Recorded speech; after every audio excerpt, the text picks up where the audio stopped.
Prince Harry and this court case with the Daily Mail. Such a bad move. Part of the Daily Mail was that they used unlawful tactics and phone hacking to get information on him. The Daily Mail are going to destroy Prince Harry. It is my understanding that the Daily Mail... The plot to bring Harry back to the UK made a nightmare return. Did Meghan actually ghost her gravely ill father? Harry and Meghan, criticising palace officials who can't answer back. They're both going to be queen one day because Camilla will be Dowager Queen and she will be... Harry is the very definition of stuck between a rock and a hard place, and I suppose you'd call that no man's land. Who's the hard place? It's amazing that an image can say so much. It's also, I don't think unfair to say, absolutely absurd. We've heard from them this week that they want to be able to speak, but they've all signed, non-disclaimer agreements. So News group newspapers after they apologized unequivocally, admitted wrongdoing, and agreed to pay him substantial damages. People he trusts, and one of them was Harry, and now he can't trust Harry. And the irony is, Harry's such a distrusting person. Harry's drug dealer, oh my goodness. It really puts Harry in a different light. I mean, it reminds... They've traded royal pomp for Californian sunshine, but their lives remain firmly in the spotlight, a tone for the rest of their relationship, that they are a very tactile couple determined to do things their own way. And it was when he was looking for Harry's drug dealer at the China White night. On January 8th, 2020, at exactly 6:30 in the evening London time, an Instagram post appeared on the Sussex royal account that would change the British monarchy forever. Harry and Meghan had announced they were stepping back as senior royals. They hadn't told the Queen, they hadn't told Charles, they hadn't told William, and what the Queen did in the next 48 hours, quietly, decisively, without a single public outburst, has now been confirmed by Charlotte Griffiths in a way that reframes everything we thought we knew about that night. If you want more deep dives like this, make sure to subscribe to Royal Archives. Charlotte Griffiths is the editor-at-large of the Mail on Sunday. She doesn't speculate, she doesn't sensationalize. She reports what her sources inside the palace tell her, and her sources are good. When she appeared in Channel 5's documentary Megxit, inside the Sandringham Summit, she confirmed details about those 48 hours that the palace had spent years trying to keep private. And the picture she painted of the Queen was not the gentle grandmother the public statement suggested. It was something far more interesting. The Queen was at Sandringham when the news broke. She had been there since Christmas. Harry and Meghan had spent the holidays in Canada, the first sign, in retrospect, that something was shifting. The Queen had reportedly expected them back. She had reportedly expected a conversation. What she got instead was a press release dropped into her lap with no warning, no consultation, and no apparent regard for the 70 years she had spent protecting the institution they were now walking away from. According to those present, her reaction in the immediate aftermath was not anger. It was something colder than anger. It was the response of a monarch who had seen crises before, abdication, divorce, fire, scandal, and who understood, with absolute clarity, that this one required her to move faster than she had ever moved in her reign. Charlotte Griffiths confirmed in the documentary that within hours, the Queen made a decision that shocked even her most senior advisors. She would convene a family summit, not in 2 weeks, not after consultation with constitutional lawyers, within 72 hours at Sandringham in person, and every senior royal involved, Charles, William, Harry, would be sitting at that table whether they liked it or not. This was extraordinary. Royal crises typically move at the pace of months. Committees form, memos circulate. The Queen, famously, was not someone who acted on impulse. And yet, here she was, ordering a summit faster than any in modern royal memory. The speed itself told you everything about how seriously she viewed what had just happened. But there was a second decision. And this is the one Charlotte Griffiths confirmed that changed the narrative entirely. Meghan, who had returned to Canada to be with baby Archie, asked to join the Sandringham meeting by phone. According to Griffiths, this request was not denied by some faceless committee. It was a decision that came from the very top. Griffiths said in the documentary that Meghan had been planning to phone in. The arrangement, by her account, had been discussed. And then, somewhere in the chain of command between Canada and Sandringham, it was quietly killed. Richard Kay, her counterpart at the Daily Mail, has disputed the specifics. Recollections vary, as the famous palace phrase goes, but Griffiths stands by what her sources told her, and her sources were inside that building. What this means is significant. The Queen, or those acting on her direct authority, made a calculation in those 48 hours that has shaped everything that followed. Harry would face the family alone, without his wife in the room, without her voice in the discussion. The reasons given publicly were practical: security concerns, the difficulty of conference calls, the sensitivity of the material. The reasons whispered privately were something else entirely.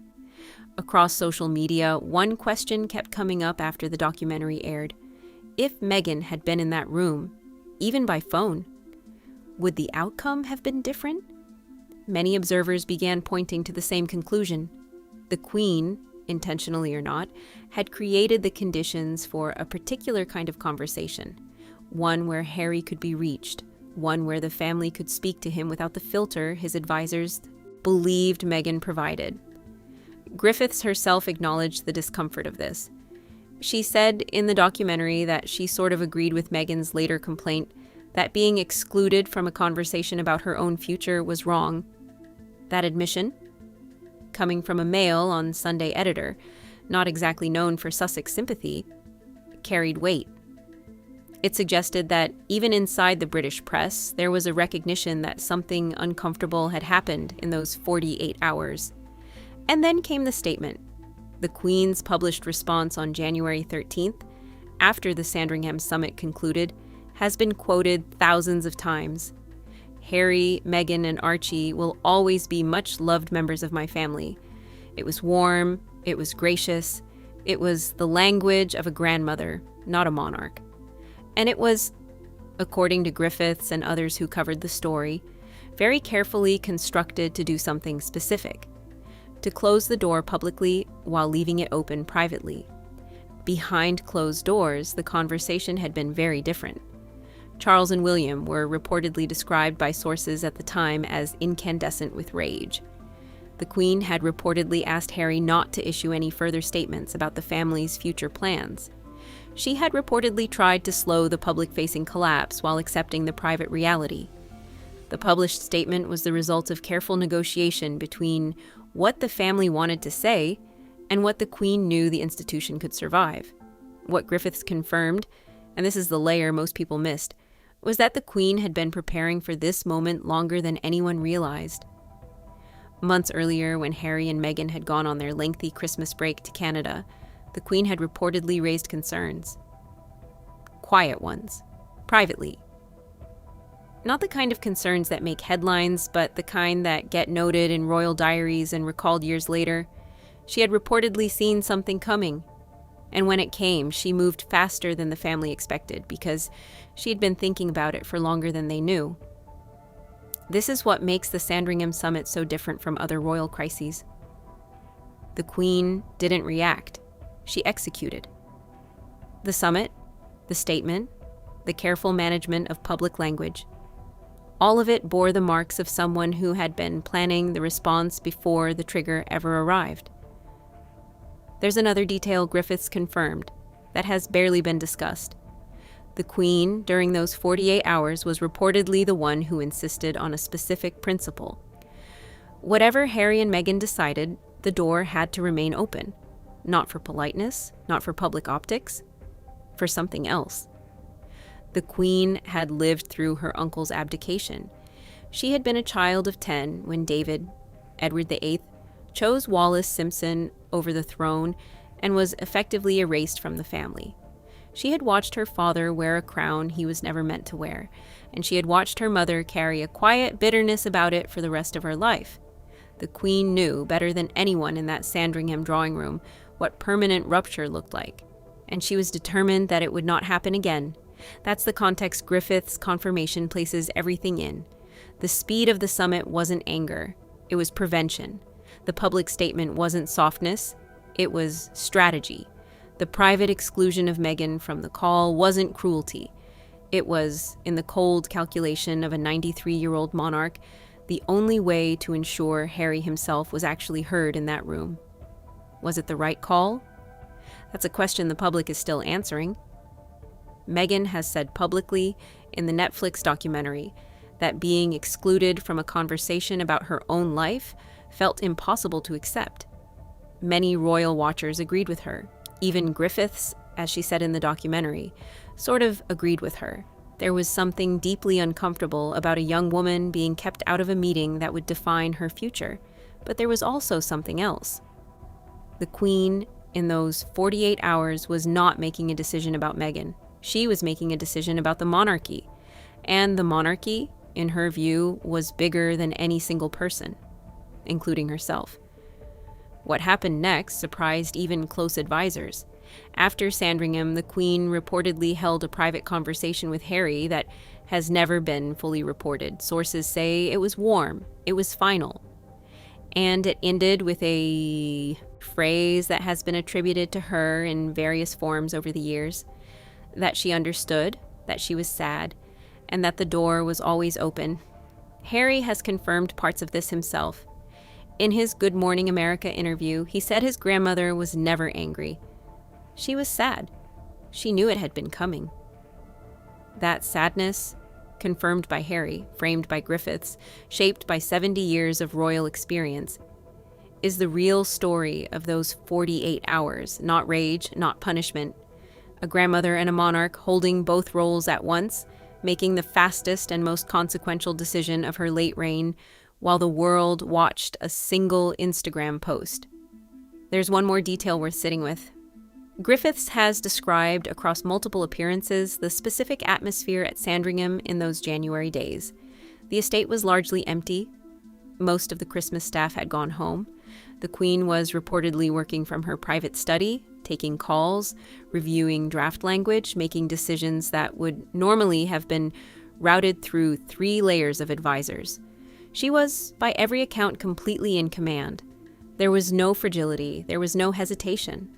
There was a 93-year-old woman doing the job she had been doing since 1952, and the family knew it.